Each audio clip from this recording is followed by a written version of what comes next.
Hello, everybody. How you guys doing? How's everybody doing? Really excited about this. We're going to have a great conversation. It's going to be free-flowing, pretty casual. My name's Ari Melber. I host The Beat on MSNBC, which is the #1 rated show across all of MSNBC and CNN. And that is not even the most impressive number we're about to hear from our amazing panelists. I'm going to keep it moving. I think both of our panelists are really renowned in their fields. Issa Rae is, of course, a writer, actor, producer, and entrepreneur. And if you know her face, because you're like, I know her, right? It could be from a lot of different things, but there's Insecure, there's rap shit. The I is silent, I think, rap shit. Yeah, the I is silent. The I is Rap silent. Shit. And there's a lot more we could say, but I'm going to let her say it. Sherrese Clarke Soares is a major investor in this field, both basically creating the business and content platforms that support a lot of amazing stuff she's going to tell us about, including a lot of work in the publishing space, which, of course, is completely evolving right now. So let's just get to it. I'd like to start with you, Sherrese, on what does it mean when we read or hear about creating investment opportunities or content for underrepresented communities. Yeah. Well, thank you guys for having me. I'm really excited to be here. I'm honored to be here with Issa and with Ari. And thank you to the Milken Conference for having us. One, let me just start by saying the name of the panel is Content is Queen, because I truly believe in the magic of what content can do for the world. I believe that it's the thing that influences the world around the world. I believe that there's people on the other side of the universe that have a view about who and what I am because of what they've seen and heard in the world. So we have built our business. We're a private equity firm focused on the entertainment and media space, but we've built it on the thesis that content is queen, that owning content and we can really kind of create and impact change around the world. So we do a bunch of things. We started our business by investing in music catalogs and acquiring a bunch of music catalogs. We now are starting to invest in media platforms, and we're really excited to do that. One of the things that we're really excited about as well is by investing in all kinds of content, but in particular, content driven by and led by people of color, women of color, and in specific Black women. So we're really excited about all of those opportunities in front of us. Amazing. Issa, what does it mean to create in a space where you're also a driver or an owner of the project? It means everything. I mean, to Sherrise's point, for me, seeing myself reflected, in television shows in the 90s and watching that disappear and knowing the origins of that and knowing that we didn't necessarily have ownership over our shows and we weren't able to dictate, who our executives and who was staffed. I think for me that imprinted something to want to do something about that and to not be in that particular position. I know that we're in an interesting climate right now, but being able to have a say-so in terms of hiring underrepresented people, being able to take a job and say, oh, I don't want to be your voice or your brand ambassador if 60% of your crew isn't people of color. That isn't lost on me, and that's a mandate that I can set forward via my own company. And what does that look like in the characters that you might write, create, as you just mentioned, cast, as well as all the people that go into creating a project, not just those on screen, and then the creative, which is sharing stories that, if you look at Insecure, you tell us, but there were people who observed, oh, this is not the typical representation of some of these characters prior to this show's existence. Yeah, I mean, my friends will have you say that I stole their lives, and they're right. Mm-hmm. But for me, it just came from creating from a place of truth and tapping into what I know. I grew up in South LA, and I've watched it represented on television and seen that the story that was told on screen didn't reflect my reality. And so to have an opportunity to create a show for HBO that was my reality and use that show to not only promote the community that exists there, but then promote the businesses there, and then ultimately create a pipeline for people to start businesses, for creators to then be able to have their own shows. Like, I think I realized by the airing of season 1, like, oh, we've created an actual pipeline for so many other people to have their start. And then it was about being more intentional as the seasons progressed. And so, like, for example, I'm a big coffee shop writer, and there wasn't one in my neighborhood. So then it was about, okay, I can invest in this particular coffee shop, Hilltop, that's within my neighborhood, and use that on the show and promote it that way. And then it was like, okay, I'm promoting natural hair on the show in such an authentic way. Like, my hair is natural, and my hair at the time was 2 inches long. And shout out to my hairstylist who was able to create thousands of hairstyles with 2 inches of hair. But as it grew and I wanted to take care of it, I was like, why am I promoting these other products? I want to make the products that can take care of my hair and promote them that way. And so that, led me to invest in Sienna Naturals. And those are just some of my businesses that the show allowed me to support so many other people within the community. And I'm so proud of that. Yeah, I love that and everything about that. And I think for us at Harbourview, we are intentionally building our business in Newark, New Jersey. And a lot of people who are finance people look at us and say, well, why would you do that? And we're, want to be intentional about creating an imprint, encouraging businesses to be there, looking at the circular motion that happens from being there, just investing and encouraging our team to shop in the local coffee shop, but also how do we see arts and culture, which is a big part of Newark's revitalization, being a part of our story and how we continue to invest in the community as well. So having these positions of influence, I think it's our responsibility, it's my responsibility certainly, to be sure that we're giving back into our organizations and into our communities so that more people can create pipelines to opportunities as well. And I mentioned numbers. You're working with Apollo to invest up to $1 billion in these kind of projects. What can you tell us about that today? Yeah, absolutely. So Apollo Global Management has been a great partner to us. Many of them are here at this conference. We launched our first investment strategy with Apollo as our sole LP in October of 2021. With up to $1 billion to acquire music catalogs. We've done that really nicely. We're very excited about the portfolio of opportunities that we were able to acquire. We used a very kind of data-driven strategy, and at first, for content businesses, a lot of people will say, well, why would you do that? But the truth is, the answer's in the numbers, right? Only 30% of the world population, or maybe even less, is straight white males. Actually, 70% is everything else. And so when we use data, it actually led us to really great outcomes. We actually have in our portfolio this week the #1 song streaming globally by Eslaban Armado and Peso Pluma. They were just on Fallon this past week, Ella Baila Sola, a regional Mexican group. We also have a lot of hip hop and R&B in our portfolio very naturally because we were watching the data, and the data is showing us that diasporic communities of color are the places where there's a lot of growth and opportunity. And so that's what we did together with Apollo. We've since then launched other products and projects that we have been working very closely with many of the LPs who are here at the Milken conference, and we're really proud of that work. And that'll allow us to continue to do things like investing in other content-driven businesses and other music IP that we think is really interesting.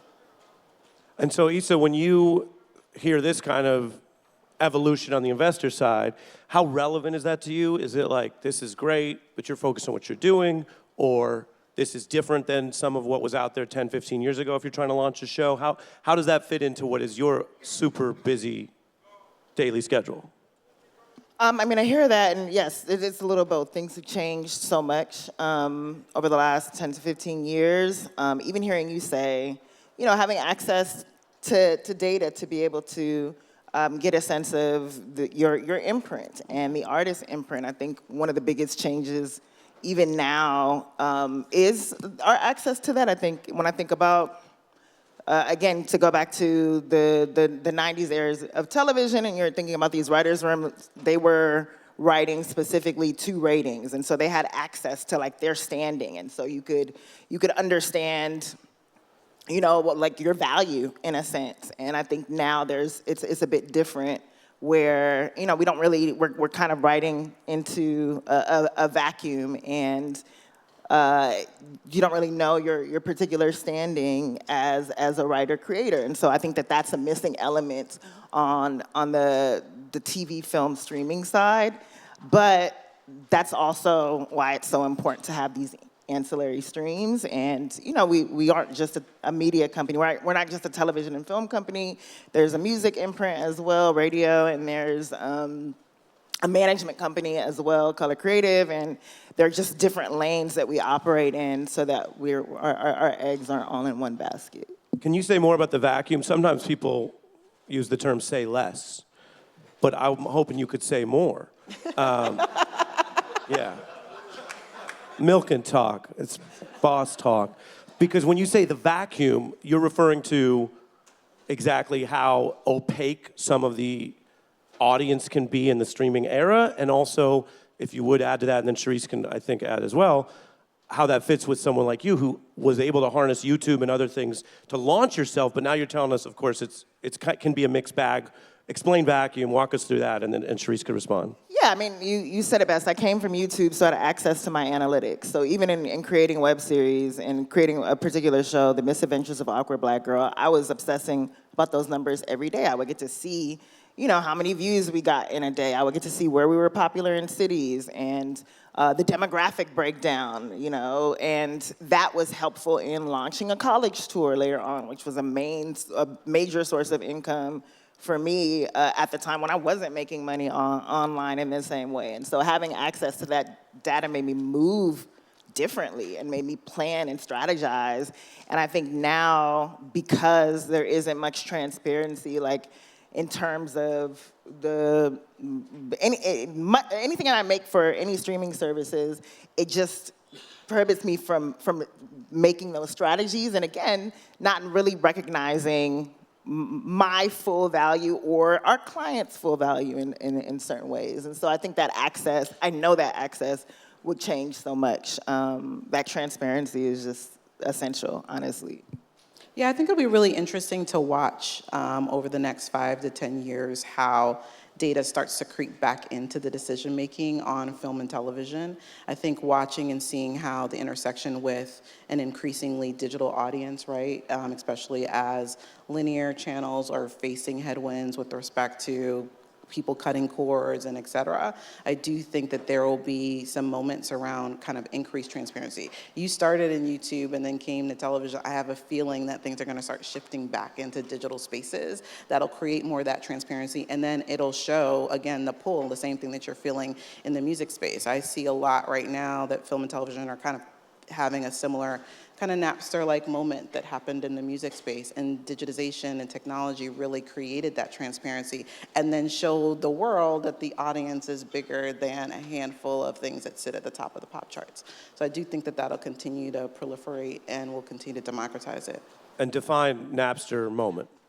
I think Napster Moment was basically this shift when how are people going to monetize music at a time before technology really took hold and really showed that what consumers really wanted was the all-you-can-eat buffet on something like a Spotify or on something like an Amazon Music. And what we really did want as we started moving through the world and not collecting, piles and piles of vinyl or being able to collect piles and piles of CDs, we now wanted easier access as consumers. That's what the Napster Moment showed us, right? Can I ask how you now, and if you see, there's a future of verifying the authenticity of these numbers? Yeah. Because I know on the television side, obviously, we had Nielsen for ratings, and now there's like Parrot Media, Parrot Analytics that helps to kind of break down certain numbers for streaming. But the true authenticity of those numbers isn't clear. Do you think that there's going to be transparency about that moving forward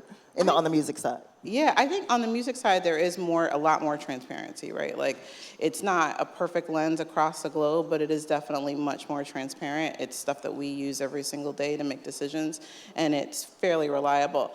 My guess is that, again, as things move more into a digitized environment, that kind of stuff will become even more transparent. It'll take time, right? Because obviously people want to hide, not people want to hide, but it's hard to basically be fully transparent with the number because it creates a lot of value transfer, right? From those who kind of control those numbers and what that means in terms of value creation to the other side of the creative.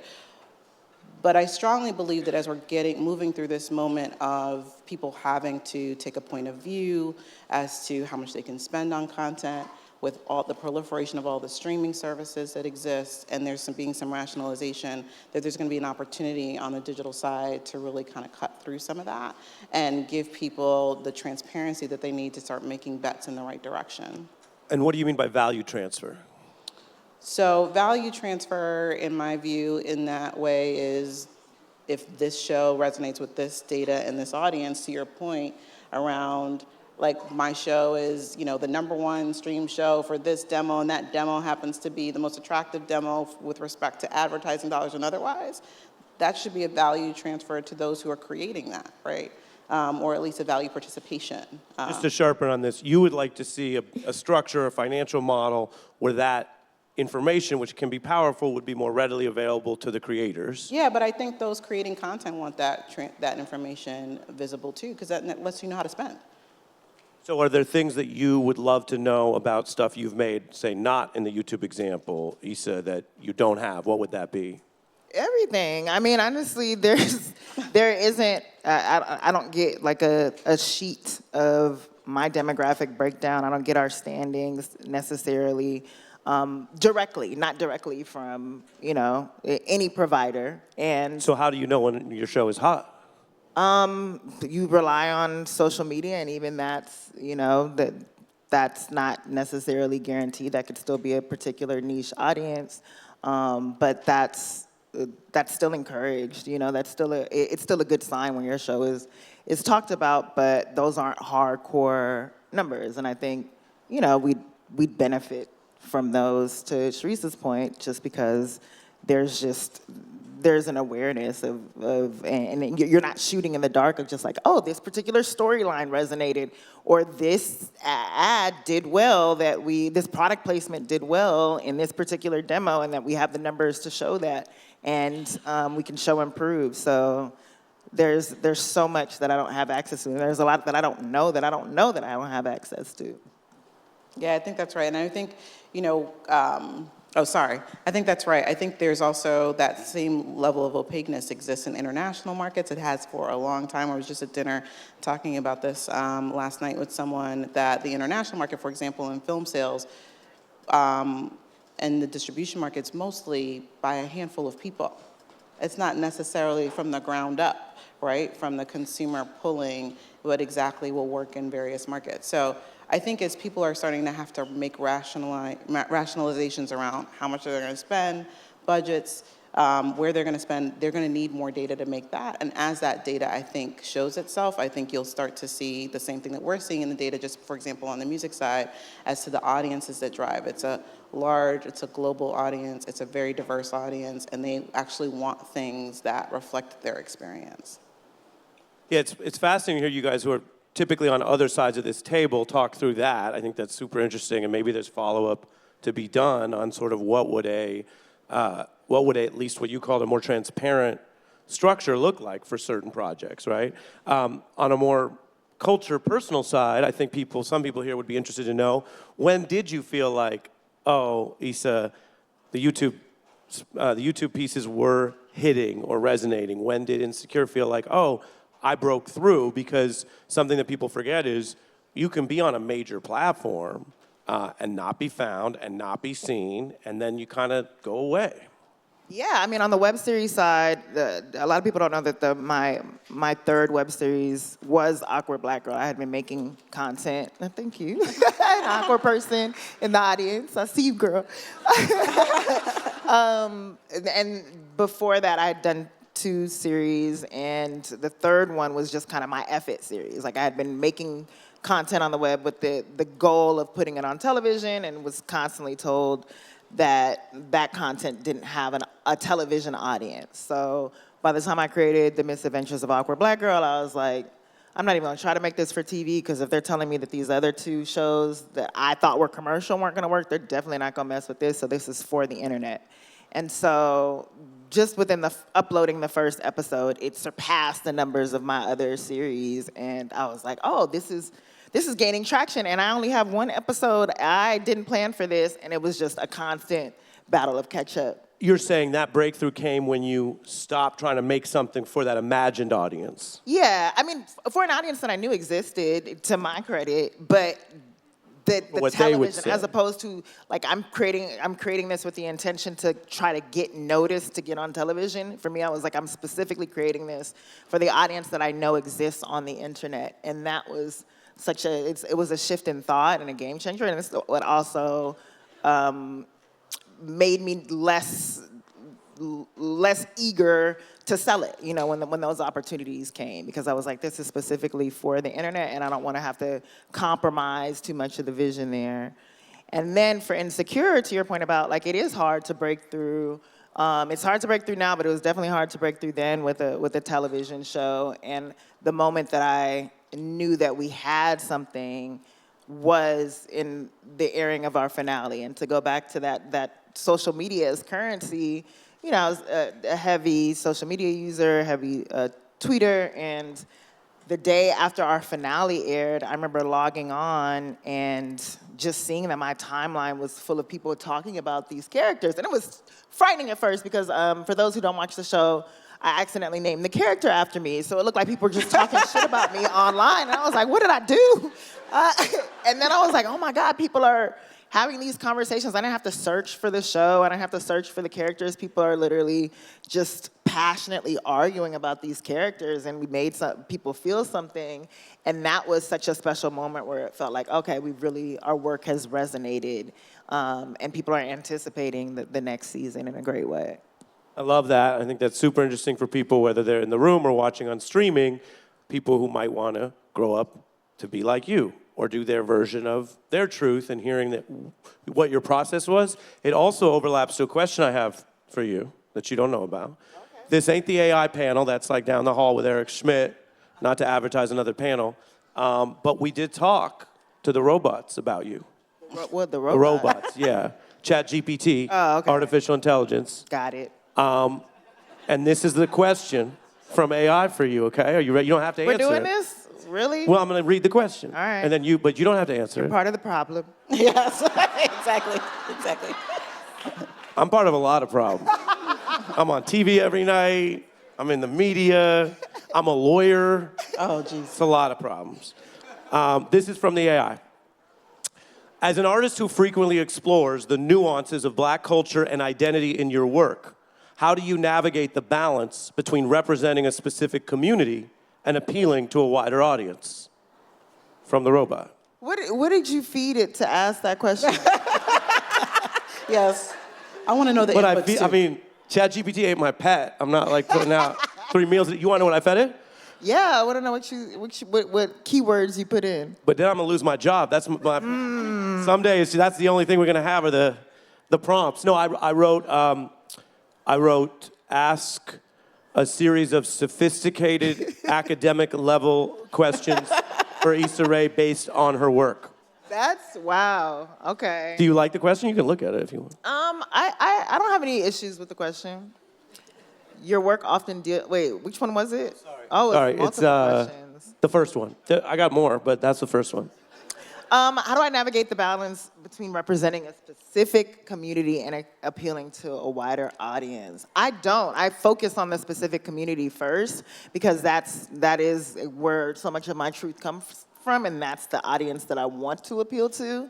I think about, my friends and family before I start writing. I'm just like, oh, what would they fuck with?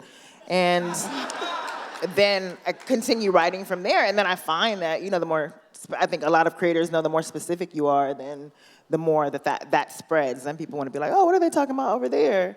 And that's kind of where I thrive. I thrive in that sweet spot. And that's the part of you, and then Sherrese, I'd love your response to all the above, but Issa, that's the part of you that's like also the songwriter, rapper part of you. Oh, please. I'm not a songwriter, rapper at all. Well, there's some rap themes. Yeah, I am a fan of rap, but I would never insult rappers by putting myself. Well, there's a character with your name that does some rapping. How about that? Yes, that's okay. fair. Now I'm like one of those people in your timeline. Like, that's you. You're like, you understand fiction, right? But the great songs in whatever genre, but especially in hip hop, which is very global now and is a part of your work, are so specific that you actually feel like this is either really happened or you could relate. So we'll do Drake for a second, if that's okay with you. Always. Like early Drake, he talks about how they checked into the hotel and there was a free bottle of tequila in the hotel minibar for him because he's a star. And it's like, that sounds real. It doesn't sound made up. And why are you bragging about one bottle of tequila? And late stage recent Drake is like, we don't even stay at resorts, you know? But people feel a truth there.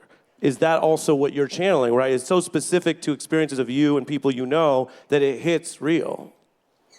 I think because it is real, but yeah, I think what Drake was able to do was tap into a specific side in us, the wish fulfillment side in addition to the earnest side. And some may argue that maybe he's a little too big now, maybe you can't relate anymore. And I think for me, it really is important to just tell the truth as I know and not think about whether people can relate or not, because it is, it's my orbit and it's kind of all I know, barring like, writing something for fantasy or horror. But if I'm within this particular genre of dramedy, comedy and drama together, then I tend to try to tap into what I know. And there is an element of relatability, but still within my orbit, like the friends and family element that I mentioned.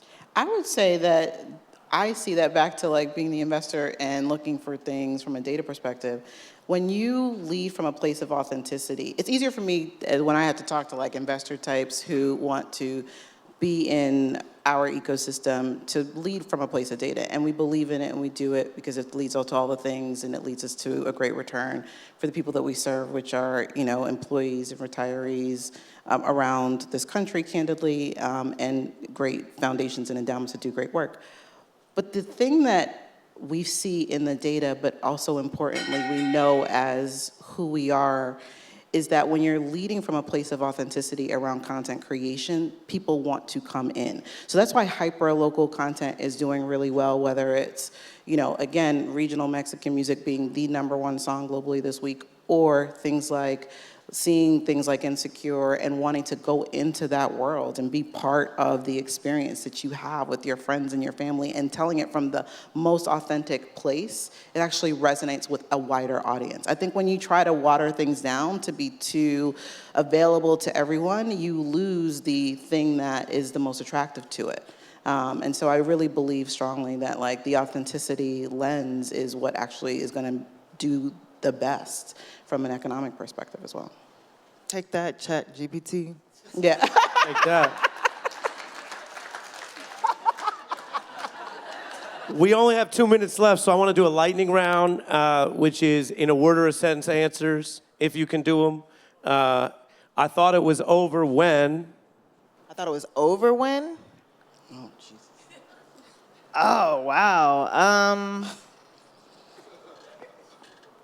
I have to go first on that? You go first. Ooh, I thought it was over when the water started coming right into now. the conference room. Are they watering it down back there? I thought it was over when the world shut down on March 13th, 2020. That's a good answer. I thought it was over. It ain't never over, baby. Okay. I knew I made it when. I still ain't made it. Respect. We're just at the beginning. Ask Apollo. What about you? When I was coming out of a cafe and Regina King was like, "Awkward black girl," and that was special for me. The most important part of a story is? I would say the why. The most important part of a story is the who, the characters. Yeah. The part of Succession that's true is? Can I tell you there's one scene in particular that I have nightmares about, and it was in the first season, and it was this dinner party where they had tons of expensive seafood, and it was for hundreds of guests, and then they just threw it all away. And the seafood was real. Like, I know that was real seafood, and I think about how wasteful that was, not only on the TV show, but in real life, of just throwing away thousands of pounds of seafood. And I think that's real. It was definitely a metaphor for so many things. Yes. I'm not a huge Succession watcher. I know. I had to be authentic. You got to be real. You learned something. And the music I play right before a really important meeting is...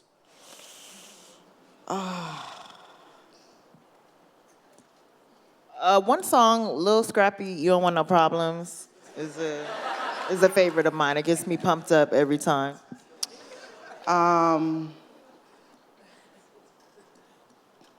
What would I say? Knuckin' and Buckin'. And ready to fight. And as we depart, when you think about the people in this room, the power in this whole conference, in brief, one thing we could all try to work on changing.